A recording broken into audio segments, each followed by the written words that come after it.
Esta historia está narrada por la guardiana del lore. Únete a la guardia y no dejes que el lore se pierda. Hubo una raza que lo tuvo todo. No es una exageración, no es una forma de hablar. Todo. Un imperio que abarcaba millones de soles. Una tecnología que respondía al pensamiento. Una esperanza de vida que hacía que 1 millar de años pareciera una infancia. Dioses reales que caminaban entre ellos. Una conexión con el Warp tan profunda que sus emociones daban forma al universo. Y lo destruyeron. Ellos solos. Sin que nadie tuviera que ayudarles. Sin enemigos suficientemente poderosos para hacerlo. Sin ninguna razón que no fueran ellos mismos. Hay una palabra para lo que les ocurrió a los Aldari. Una sola. Y esa palabra no es derrota, ni traición, ni mala suerte. La palabra es consecuencia. Porque los Aldari no cayeron. Se construyeron una caída durante millones de años. Ladrillo a ladrillo, exceso a exceso, con una meticulosidad que habría sido admirable si no hubiera sido suicida. Y cuando el edificio se derrumbó, lo hizo de forma tan abrupta que el eco llega hasta el milenio 41 y seguirá llegando mucho después. Esta es su historia, la de la raza, la de sus dioses, la de lo que construyeron, lo que hicieron entre ellos, lo que perdieron y lo que queda. Y si en algún momento de lo que sigue sientes que la historia es demasiado grande para ser verdad, recuerda que el ojo del terror es la cicatriz que dejó. Y todavía está ahí. Bienvenidos al universo de Warhammer 40.000. Para entender a los Aldari hay que olvidar todo lo que sabes sobre el tiempo. Un Aldari vivía miles de años, no cientos, miles. En ese tiempo veía nacer y morir civilizaciones enteras. Veía razas que creían tener futuro, descubrir que no lo tenían. Veía la propia humanidad dar sus primeros pasos torpes en el vacío y considerarla como una consecuencia absolutamente justificada, poco más que una curiosidad evolutiva. Cuando los Aldari miraban a otras especies, veían lo que un hombre ve en un insecto que vive un día. Algo que merece cierta compasión, pero no igualdad. Esa perspectiva lo cambia todo. Cambia cómo aprendes, cómo amas, cómo peleas, cómo construyes. Y sobre todo, cambia lo que haces con el tiempo cuando ya has hecho todo lo demás. Pero eso también viene después.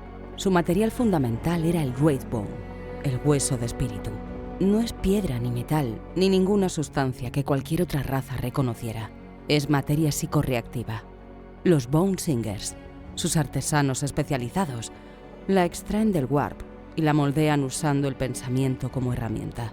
No se construye el Wraithbone, se canta. Los Bone Singers entonaban melodías psíquicas y el material crecía, se curvaba, se extendía siguiendo la voluntad del artesano. Sus ciudades no eran edificadas, eran compuestas, como sinfonías de materia viva. Cada estructura Aldari era un organismo. Sus naves respiraban energía psíquica. Sus armas respondían al estado emocional de quien las empuñaba. Sus templos acumulaban siglos de devoción en sus paredes, como capas de sedimento espiritual, de forma que rezar en uno era sumergirse en el eco de millones de oraciones anteriores. No había líneas sin intención, no había superficie sin significado. Vivir entre esas estructuras era vivir dentro de algo que te escuchaba. Para moverse por la galaxia tenían la red telaraña, heredada de los ancestrales y expandida por ellos hasta convertirla en algo que sus creadores nunca imaginaron. Un sistema de túneles que transcurren entre el Warp y el espacio real, fuera de ambas dimensiones, conectando cada rincón de la galaxia, sin los peligros del Inmaterium. Mientras el resto de las razas arriesgaban sus almas, los Aldari simplemente abrían una puerta y aparecían donde querían.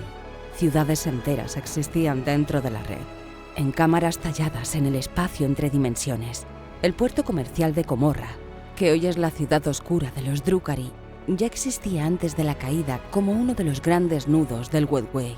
Los llamaban el Imperio de 10.000 soles. No era hipérbole, pero lo que realmente definía a los Aldari, lo que los hacía únicos entre todas las razas de la galaxia, era algo que no podía verse ni tocarse: su conexión con el Inmaterium. Cada Aldari, sin excepción, tenía algún grado de sensibilidad psíquica. Sus emociones no se quedaban dentro de ellos.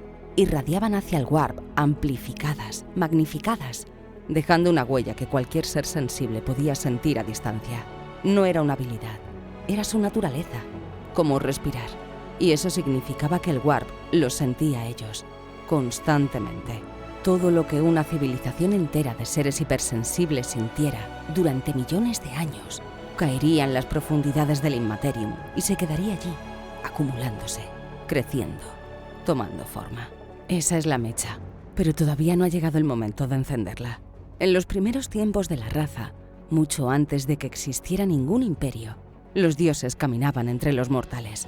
No era metáfora. Los Aldari podían ver a sus dioses, hablar con ellos, recibir su enseñanza de forma directa. Era una era de contacto sin distancia, sin barrera, sin el silencio que vendría después. La única edad verdaderamente dorada que la galaxia ha conocido. No duró. Los dioses Aldari no fueron creados por los ancestrales. Surgieron del Warp, formados por la energía psíquica colectiva de la raza más brillante de la galaxia.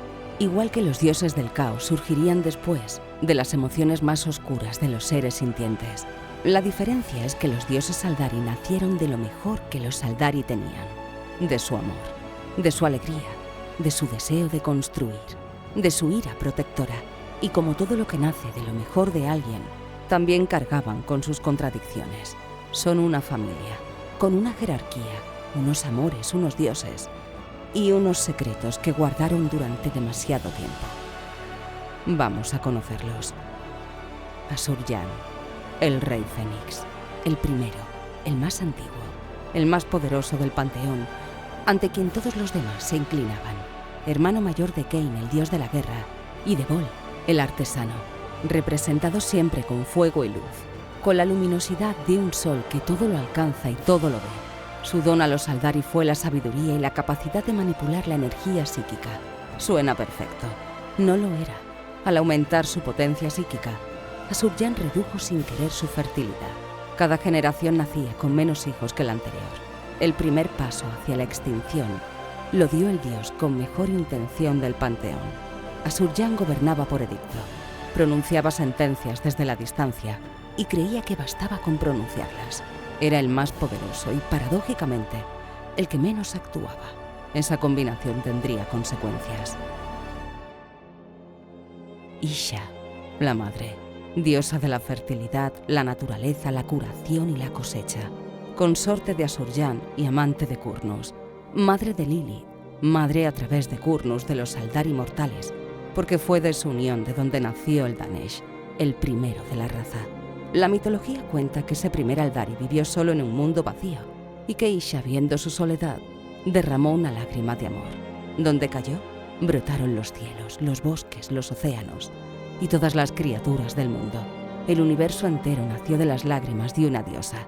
Isha era la única divinidad del panteón completamente benévola, sin reservas, sin agenda, sin condiciones, sin distancia. Su símbolo es un ojo que llora, apropiado para una diosa cuya historia es una serie de actos de amor que le costaron todo. Kurnus, el padre, dios de la caza y compañero de Isha, el primero en dar un don a los Aldari, el deseo para que prosperaran. Padre de la raza junto a Isha, representado con sabuesos, halcones y los atributos del cazador. Representa el cuerpo de la trinidad masculina del panteón, junto a Hoek, la mente, y Kegorach, el alma. Su historia y la de Isha son inseparables. Compartieron amor, compartieron desobediencia, compartieron castigo. Vol, el artesano, el herrero de los dioses, hermano de Azur-Jan y de Kain, el más laborioso del panteón, forjaba espadas para Kain, agujas del destino para Mora y Ge, armas de caza para Kurnus, instrumentos para Lilith. Su don a los Aldari fue la inventiva, la capacidad de materializar todo lo que la mente pudiera concebir, siempre trabajando, siempre al servicio de los demás. No era el más poderoso ni el más dramático, pero era el más fiel. Y en el panteón Aldari, la fidelidad tiene un precio muy concreto. Siempre aparece lisiado en los iconos Aldari, encadenado a su propia rueda de herrero. Hay una razón, la veremos pronto. Kain, Ke'el-Amensha Kain, Ke'el-Amensha, no es su nombre. Es un título que en el léxico Aldari significaba exactamente lo que anunciaba, el de las manos ensangrentadas, dios de la guerra, el asesinato y la destrucción. Hermano menor de Azur-Jan, el segundo más poderoso del panteón, violento, impulsivo incapaz de tolerar la amenaza sin responder de inmediato. Su don a los Aldari fue la ira, para que tuvieran los medios de defender todo lo que los demás dioses les habían dado. No es un villano, es la guerra hecha Dios, devastador cuando ataca, imprescindible cuando protege. El único del panteón que se enfrentará a Slaanesh directamente cuando llegue el momento. Pero la ira sin control también mata a los propios hijos. Y eso, Kain lo demostró más de una vez. Lilith, la doncella, diosa de los sueños y la fortuna, la más joven del panteón, hija de Isha y Asurjan, la luna blanca del mundo natal Aldari llevaba su nombre. Su don fue la alegría, para que los Aldari conocieran la felicidad. Era conocida entre los dioses por sus profecías. Lo que Lilith soñaba ocurría siempre. Esa capacidad, que debería ser un regalo, fue el detonante de la primera gran crisis del panteón. Mora-Idhé, la anciana, diosa del destino y las almas, la tejedora de fardos, junto a Isha y Lilith, la trinidad femenina, la madre, la doncella y la anciana, ciega, pero capaz de ver más que cualquier otro dios.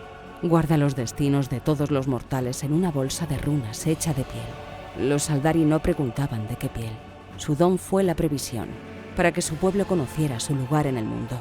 Y en los ciclos míticos, es la diosa que más claramente vio hacia dónde llevaba todo. Kegorach, el dios risa, el embaucador, el artista, el único del panteón que nunca tuvo un papel serio. Representa el alma de los Aldari junto a Kurnus, el cuerpo, y Hoek, la mente. Nunca declaró guerras, nunca forjó armas, nunca pronunció sentencias. Era el que se escabullía de cualquier situación con una sonrisa que los demás nunca terminaban de descifrar. Sus hijos son los arlequines, custodios de los mitos de la raza, guerreros de una gracia sobrehumana que recorre la galaxia preservando lo que quedó. El único dios que sobrevivió completamente intacto a la caída fue el que nunca se tomó nada en serio. No es casualidad. Hoek, el errante, dios de la exploración y los viajeros, uno con el Wegway desde antes de que las estrellas fueran jóvenes, misterioso incluso dentro del panteón. Representa la mente de los Aldari. Algunos rangers proscritos, los más solitarios entre los solitarios, lo veneran de forma específica. Heiyu, la consorte doble, consorte simultánea de Kain y de Asurjan, los dos hermanos rivales. Ese detalle dice más sobre la naturaleza de ambos dioses que cualquier descripción. Figura menor del panteón, pero completamente canónica. El panteón Aldari tiene una mitología enorme. Hay suficiente material para llenar muchos vídeos. Y en esta serie volveremos a él. Pero hay 3 historias que conviene mencionar ahora, antes de entrar en la gran historia que lo cambia todo. La primera es la del Danesh y Ultanesh, los 2 primeros mortales Aldari, hijos de Isha y Kurnus. El Danesh era el mayor héroe que la raza había producido, líder guerrero, tan extraordinario que algunos lo comparaban con un dios. Junto a su hermano Ultanesh, combatió criaturas terroríficas y lideró a su pueblo a victorias imposibles. La luna roja del mundo natal llevaba su nombre. Hoy esa luna es un presagio de desastre en la cultura Aldari, y hay una razón para ello. La segunda es la de Asurjan contra Keilirra, el segador de noches. Durante la gran guerra entre los ancestrales y los necrones, el Setán conocido como el Nightbringer cazaba a los Aldari con eficiencia devastadora. Fue entonces cuando el rey Fénix, el dios que gobernaba con edictos desde la distancia, actuó. Una vez, reorganizó constelaciones enteras para crear un augurio que debilitara a su enemigo. Canalizó la energía de esos soles redondeados en una llamarada divina e hirió mortalmente al Setán. El dios que no intervenía movió estrellas y fue suficiente. La tercera es la de Mora-Idhé y la sabiduría en la sangre. La diosa del destino quería beber de su propia sangre divina para obtener el conocimiento profundo posible. Para ello necesitaba que alguien le cercenara la mano. Fue ante Kain y le ofreció a cambio el aspecto de la Banshee, el grito que paraliza el corazón antes de que la espada llegue. Kain aceptó. Los 5 dedos de esa mano serían forjados milenios después en las espadas Crown, las 5 armas que los Inari buscan en el milenio 41. Todo en el universo Warhammer conecta. Todo empezó con un sueño. Lilith, la diosa más joven del panteón, soñó que los Aldari mortales causarían la destrucción de Kain, y Lilith era conocida entre los dioses por la exactitud de sus profecías. Lo que Lilith soñaba ocurría, siempre. Kain lo supo, y tomó la única decisión que una mente de guerra puede tomar ante una amenaza existencial. Si los Aldari iban a destruirlo, había que destruirlos primero. A todos, sin excepciones. El dios de la guerra no espera, no negocia, no da segundas oportunidades. La masacre comenzó. Caían miles de Aldari, mientras Kain recorría el mundo natal de la raza con la meticulosidad de un general y la furia de un dios. Nadie podía detenerlo. Nadie tenía la autoridad. Nadie, excepto uno. Isha no podía tolerarlo. La madre subió ante el trono de Asurjan. Le suplicó que detuviera la carnicería. Y Asurjan, el rey Fénix, el señor de señores, el que gobernaba con edictos desde la distancia, escuchó y actuó, que era algo que hacía pocas veces. Ordenó a Kain que cesara. El dios de la guerra obedeció, porque incluso Kain sabe cuando el campo de batalla no le favorece. La masacre se detuvo, pero Asurjan no podía dejar las cosas sin consecuencias. Si los mortales eran una amenaza para los dioses, la solución no era protegerlos, era separarlos.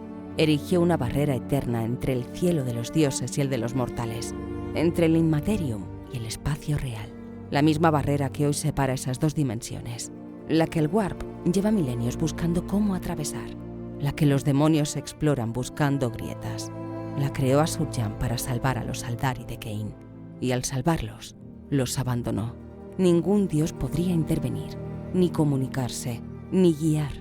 La distancia sería eterna, la sentencia más poderosa que el rey Fénix había pronunciado jamás, y la más cruel, no porque quisiera castigar a sus hijos, sino porque creyó que bastaba con decirlo. Isha no podía aceptarlo. Había pasado toda su existencia amando a sus hijos mortales, y ahora debía verlos sufrir en silencio. Así que de noche y en secreto, fue con Kurnus ante Vol.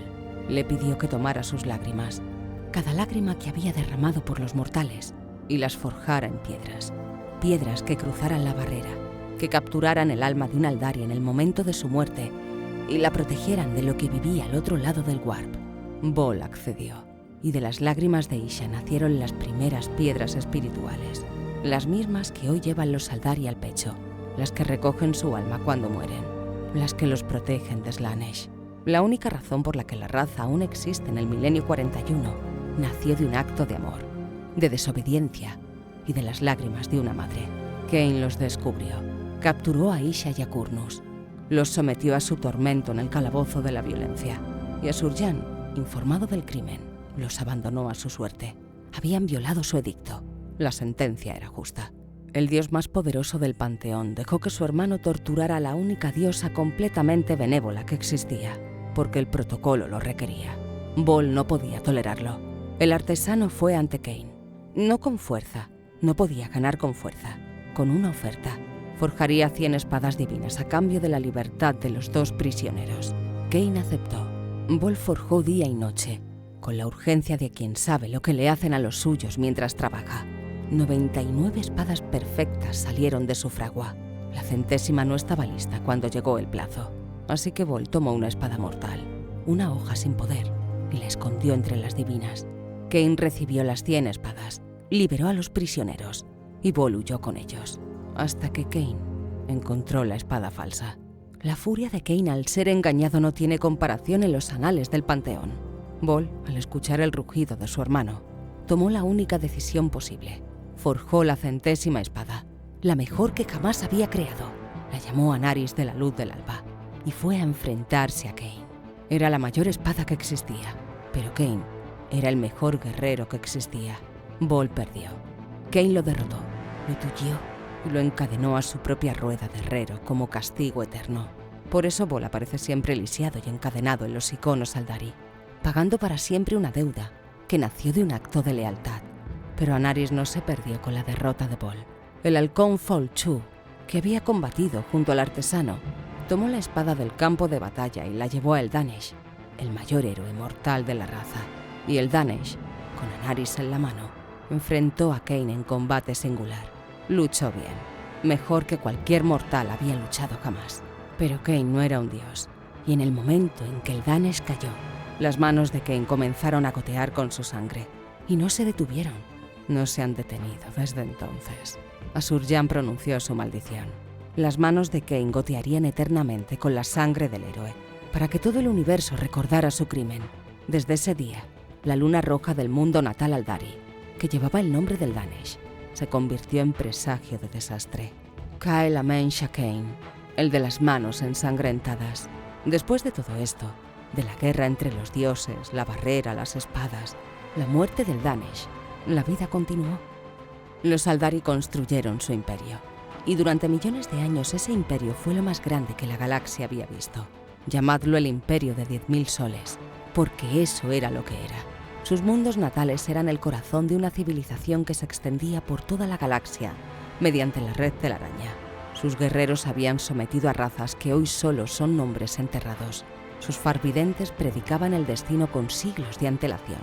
Sus artistas creaban obras que alteraban la mente del espectador. Sus Bone Singers cantaban ciudades desde el Warp. Era una civilización que parecía hecha para durar eternamente y llevaba dentro, desde el principio, la semilla de su final. El problema de vivir miles de años cuando ya lo tienes todo es que el tiempo empieza a pesar de una manera que ninguna raza de vida corta puede comprender. Los Aldari habían construido todo lo que podían construir, estudiado todo lo que podían estudiar, y aún les quedaban milenios por delante. Empezaron a buscar cosas nuevas que sentir. Primero experiencias más intensas, luego placeres que otras razas habrían llamado excesos, y luego cosas que no tienen nombre en ningún idioma que los mortales puedan pronunciar sin dañarse. Los dones de los dioses se convirtieron en sus opuestos. La sabiduría de Asuryan se convirtió en arrogancia. El amor de Isha se convirtió en posesión. La inventiva de Vol en ornamentación obscena. La alegría de Lilith en búsqueda de sensaciones que ya no merecían ese nombre. El deseo de Kurnus en un hambre que nada podía saciar. La previsión de Moradhead en paranoia y crueldad calculada. Y la ira de Kane en sadismo sin justificación. Y el Warp lo sentía todo. Cada emoción de cada Aldari caía en el Inmaterium amplificada por su potencia psíquica excepcional. Durante siglos, luego milenios, la energía de una civilización entera entregada al exceso se acumuló en las profundidades del Warp, y allí empezó a moverse, a tomar forma, a desarrollar hambre. Los que podían mirar hacia el Inmaterium lo sentían en sus sueños, una presencia que aún no tenía nombre, pero que ya los miraba. Hubo quienes lo vieron venir. Los exoditas lo vieron con siglos de antelación y abandonaron sus mundos, su tecnología, la comodidad de una civilización que podía fabricarlo todo, y se marcharon a mundos doncella en los márgenes lejanos de la galaxia, vivir con trabajo y austeridad, con la disciplina de quienes saben que el lujo tiene un precio que no quieren pagar. Los demás Aldari los llamaban fanáticos. Serían los únicos sobrevivientes casi intactos. Los últimos en reaccionar fueron los grandes videntes. Incapaces de convencer al resto de cambiar de rumbo, emprendieron una tarea titánica: cantar mundos nave desde el Wraithbone, naves continente del tamaño de continentes, cargadas de familias, de obras de arte, de animales, de plantas, de todo lo que valiera la pena salvar, y partir, sin saber si llegarían a tiempo. No llegaron a tiempo de impedir lo que vino, solo llegaron a tiempo de sobrevivirlo. Slaanesh nació.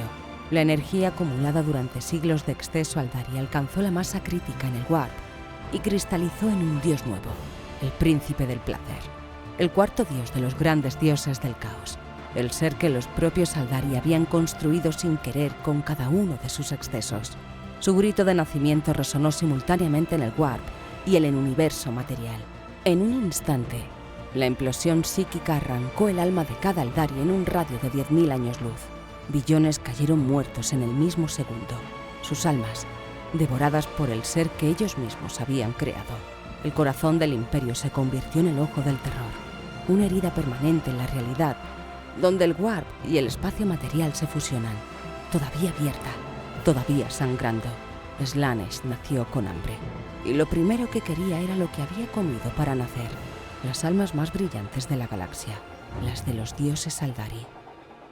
Asuryan cayó el primero, el más poderoso del panteón, el rey Fénix que había gobernado con edictos y raramente actuaba, consumido por el ser que sus propios hijos habían creado sin querer. Lilith cayó, la doncella cuya profecía había sido el primer eslabón en la cadena que llevó hasta aquí. Moraidhead cayó, la anciana que conocía todos los destinos y que quizás vio este final en la sangre de su propia mano. Curnus cayó, el padre que había desobedecido por amor a sus hijos y cuyo tormento en el calabozo de Cain había sido el precio de ese amor. Vol, encadenado a su rueda de herrero, sin poder moverse, sin poder forjar las armas que podrían haber organizado la defensa. Eldrad Ulthran, el mayor farvidente que jamás ha existido, diría milenios después que si Vol hubiera estado libre durante la caída, podría haber salvado a los dioses. Pero Vol estaba encadenado por haber sido demasiado fiel. Y entonces llegó el turno de Cain. El dios de la guerra no se dejó consumir. Tomó su gran espada y plantó cara a Slaanesh, el único del panteón que lo hizo. El guerrero más poderoso que había existido contra el ser más poderoso que la raza había creado. Ninguno podía destruir al otro. Slaanesh, exhausta de lucha, no podía devorar a Cain, pero tampoco pudo ser destruida por él. El resultado fue que la forma de Cain se fracturó en 1000 pedazos, dispersados por los mundos nave que habían logrado escapar. Cain no murió, se rompió. Sus esquirlas duermen ahora en el corazón de cada mundo nave Aldari, latentes, esperando a ser despertadas cuando ya no quede nada más que intentar. El avatar de Cain, el que se manifiesta cuando un señor fénix se sacrifica como recipiente y la guerra no puede perderse. Slaanesh tomó a Isha prisionera. Si has visto el vídeo de los dioses del caos de esta serie, sabes lo que vino después. Nargel la rescató de las garras de Slaanesh y la encerró en su jardín, donde la usa para probar sus plagas mientras ella susurra los remedios a los mortales cuando el dios de la putrefacción no mira. La diosa más benévola del panteón Aldari existe todavía. Prisionera, cuidando a quien pueda desde la jaula. Y que Gorach desapareció en el Webway. Mientras Cain absorbía el golpe de Slaanesh, el dios Risa se esfumó en el laberinto de dimensiones que solo él conoce por completo, intacto, sonriendo, con un plan que nadie más conoce. El único dios que sobrevivió completamente fue el que nunca se tomó nada en serio. El imperio de 10 millones de soles tardó millones de años en construirse y duró un instante en destruirse. Pero algunos sobrevivieron, no muchos. La abrumadora mayoría murió en el instante del nacimiento de Slaanesh, sus almas devoradas antes de poder hacer nada. Pero algunos estaban lo bastante lejos del epicentro, o protegidos por el Wraithbone de sus naves, o escondidos en rincones del Webway.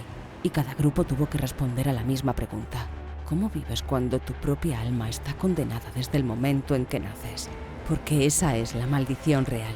No es que Slaanesh exista, es que Slaanesh espera a cada Aldari, individualmente, con una paciencia infinita.